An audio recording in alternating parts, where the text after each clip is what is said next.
শেখ হাসিনা আমার মায়ের মতো এমন মন্তব্য করে আলোচনার শিকার কৃষক শ্রমিক জনতা লীগের প্রতিষ্ঠাতা সভাপতি বঙ্গবীর আব্দুল কাদের সিদ্দিকী বীরত্তম। কাদের সিদ্দিকী বলেন, আসলে শেখ হাসিনা আমার মায়ের মতো। পৃথিবীতে আমার মায়ের চাইতে কোনো সম্মানী ব্যক্তি নাই আমার কাছে, কেউ না। আমার বড় 2 ভাই বোন মারা গেছেন। আমার ছোট সন্তানের মতো 3 জন বোন আছে, কিন্তু আমার কোনো বড় বোন ছিল না, তার অভাব ছিল। গতকাল শনিবার 15 নভেম্বর চিঠি নামের ইউটিউব চ্যানেলে প্রকাশিত এক ভিডিওতে এসব কথা বলেন তিনি। বঙ্গবীর আব্দুল কাদের সিদ্দিকী বলেন, জন্মদিনে এখন যা দেখা যায় তাতে শেখ হাসিনা 3-4 মাসের ছোট আমার থেকে।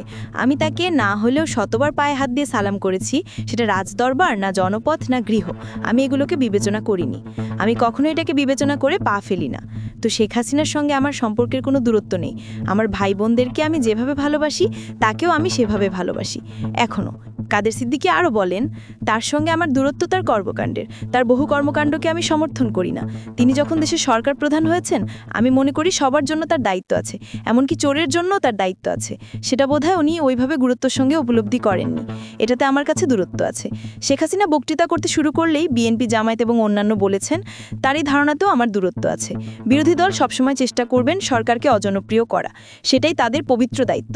সেই দায়িত্ব পালনে সরকারি দল বা সরকার অন্যায়ভাবে কোনো বাধা দিতে পারবে না। ন্যায় তো যতটুকু করার তার বাইরে যেতে পারবেন না, এটা আমার দূরত্ব আছে। আমি অনেকবার শেখ হাসিনাকে বলার চেষ্টা করেছি এবং সামনাসামনি বলেছি যে আপনি 6 মাস শুধু বিএনপি, জামায়াত এই কথাগুলো বক্তৃতায় দাঁড়িয়ে বাদ দেন, দেখবেন ওনাদের না হলেও 10% জনপ্রিয়তা কমবে। অযৌক্তিক কথা সাধারণ মানুষ মানতে চায় না, এটাতে নিশ্চয়ই আমার ওনার সঙ্গে দূরত্ব আছে। শেখ হাসিনার সঙ্গে ব্যক্তি জীবনে আমার কোনো দূরত্ব নাই। আমি আগেও তাকে মায়ের মতো সম্মান করেছি, এখনও করি। তাকে দেশ থেকে বের করে দেওয়া হয়েছে, তার বিরুদ্ধে যে যে অভিযোগ আসবে আইনত এর প্রতিকার করতে হবে, প্রতিদ্বন্দ্বিতা করতে হবে, আমি সেটাকে সমর্থন করব। কিন্তু তিনি আইনের ঊর্ধ্বে, এটাকে আমি মানব না। আবার যারা আছেন তাকে আইন ছাড়াই তার বিচার করবেন, এটাকেও সমর্থন করব না।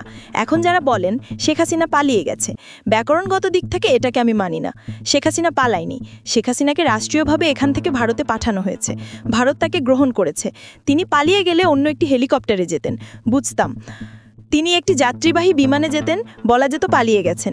তিনি সেনাবাহিনীর বিমান বাহিনীর বিমানে গেছেন এবং ভারতে গিয়ে বিমান ঘাঁটিতে নেমেছেন। তিনি যাত্রীবাহী বিমানবন্দরে নামেননি, তিনি সামরিক বিমান ঘাঁটিতে নেমেছেন, তাই উনি পালিয়ে যাননি।